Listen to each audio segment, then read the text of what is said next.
പ്രിയപ്പെട്ടവരെ, എല്ലാവർക്കും സുഖമായിരിക്കുമല്ലോ. ഡോക്ടർ ഹാരിസിനെ നമുക്കെല്ലാവർക്കും അറിയാം. എനിക്കൊരുപാട് ഇഷ്ടമുള്ള ഒരാളാണ് ഡോക്ടർ ഹാരിസ്.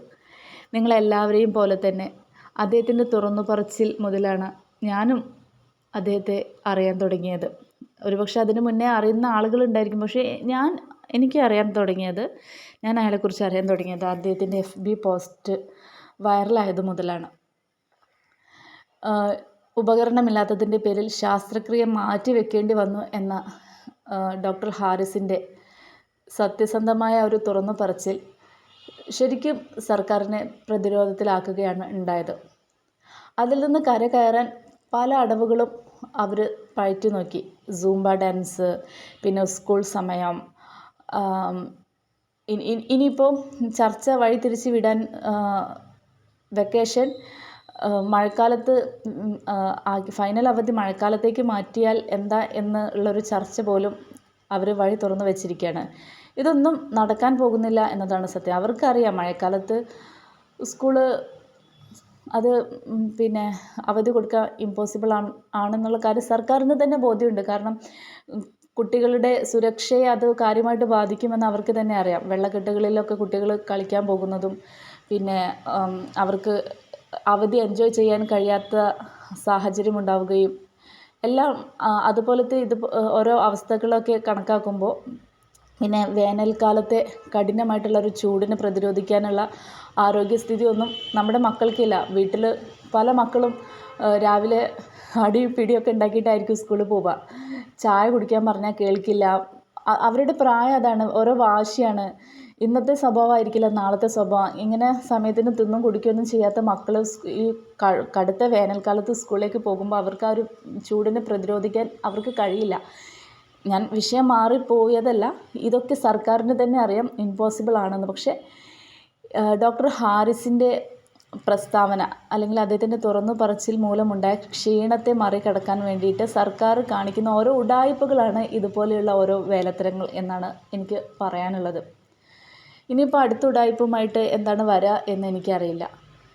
നമുക്കറിയാം PP ദിവ്യ, പിന്നെ അതുപോലെ തന്നെ ആര്യ രാജേന്ദ്രൻ, ഇവരൊക്കെ ആര്യ രാജേന്ദ്രൻ്റെ ഒരു പ്രശ്നം KSRTC ഡ്രൈവറുമായിട്ടുള്ളൊരു പ്രശ്നം നമ്മൾ കണ്ടതാണ്. പക്ഷേ അതെന്താ സംഭവം എന്ന് വെച്ചാൽ പെട്ടെന്ന് തന്നെ അതങ്ങോട്ട് ജനങ്ങൾ ഏറ്റെടുത്ത ഒരു വിഷയം, വാർത്താ പ്രാധാന്യം കിട്ടി.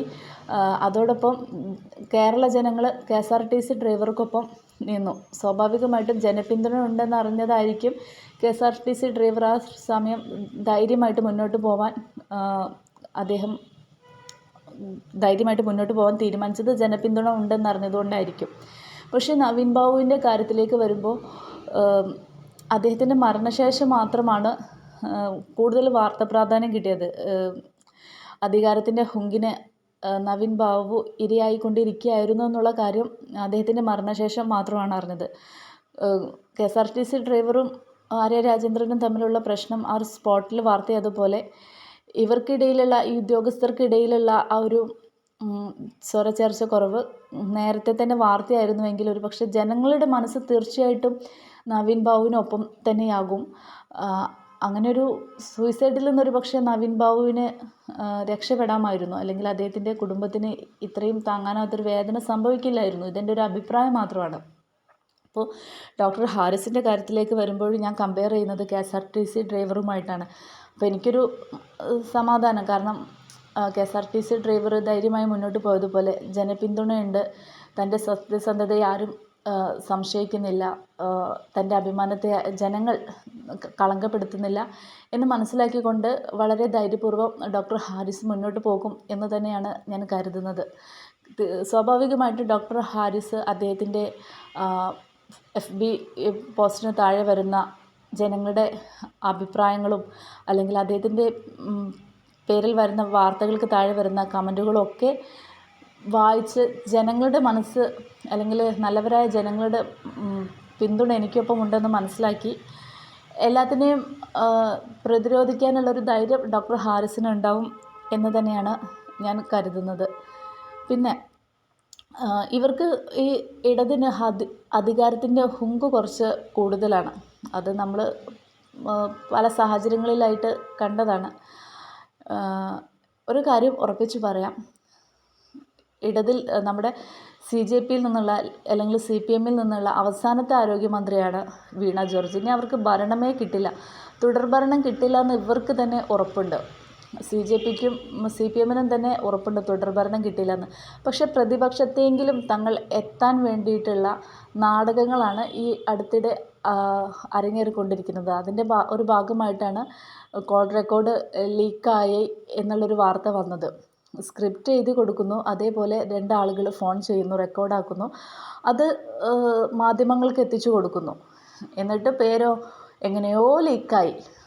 തുടർഭരണം അവർക്ക് കിട്ടും, മാക്സിമം പോരാനുള്ള വോട്ട് അത്രയും പോന്നോട്ടെ എന്ന് വിചാരിക്കുന്ന ഒരു സൈക്കോളജിക്കൽ മൂവായിട്ടാണ് എനിക്ക് അതിനെ തോന്നിയത്.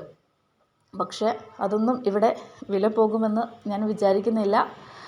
ഡോക്ടർ ഹാരിസിൻ്റെ വിഷയം കുറച്ചും കൂടെ ഉത്തരവാദിത്വത്തോടു കൂടി, ഡോക്ടർ ഹാരിസ് പിണങ്ങിയാൽ ഉറപ്പായിട്ടും ജനങ്ങൾ പിണങ്ങും, അതിൽ യാതൊരു തർക്കവുമില്ല.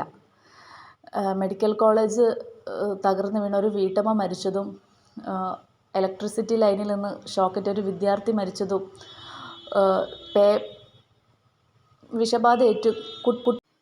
വിഷബാധയേറ്റ് കുട്ടികളടക്കം മരിച്ചു പോകുന്നതൊന്നും നമുക്ക് മറക്കാൻ കഴിയില്ല. സർക്കാർ എന്തൊക്കെ നാടകങ്ങൾ കളിച്ചാലും നമുക്കിതൊന്നും മറക്കാൻ കഴിയില്ല. അതോടൊപ്പം ഡോക്ടർ ഹാരിസിൻ്റെ മനസ്സും കൂടി വേദനിച്ചാൽ ജനങ്ങൾക്ക് ക്ഷമിക്കാൻ കഴിയുമെന്ന് എനിക്ക് തോന്നുന്നില്ല. കാരണം നമ്മളെല്ലാവരും സാധാരണക്കാരിൽ സാധാരണക്കാരായ ജനങ്ങളാണ്. നമ്മുടെ മനസ്സ് ഡോക്ടർ ഹാരിസിനൊപ്പമാണ്. അതുകൊണ്ട് തന്നെ ഹാരിസ് പിണങ്ങിയാൽ ജനങ്ങളും സർക്കാരിനോട് പിണങ്ങുമെന്ന ഏറ്റവും കുറഞ്ഞ ബോധമെങ്കിലും സർക്കാരും നമ്മുടെ ആരോഗ്യ വകുപ്പും കാണിക്കണമെന്നാണ് എൻ്റെ ഒരു അഭ്യർത്ഥന. ഇത്രയൊക്കെയാണ് എനിക്ക് ഒരു വിഷയത്തിൽ പറയാനുള്ളത്. എല്ലാവർക്കും എപ്പോഴും നന്മയുണ്ടാവട്ടെ. ചാനൽ ഇഷ്ടപ്പെട്ടെങ്കിൽ ലൈക്ക് ചെയ്യാനും ഷെയർ ചെയ്യാനും കമൻറ്റ് ചെയ്യാനും മറക്കരുത്. എല്ലാ പാർട്ടിക്കാരും നമ്മുടെ ചാനൽ സബ്സ്ക്രൈബ് ചെയ്യണം, ലൈക്ക് ചെയ്യണം, കമൻറ്റ് ചെയ്യണം. Okay, by.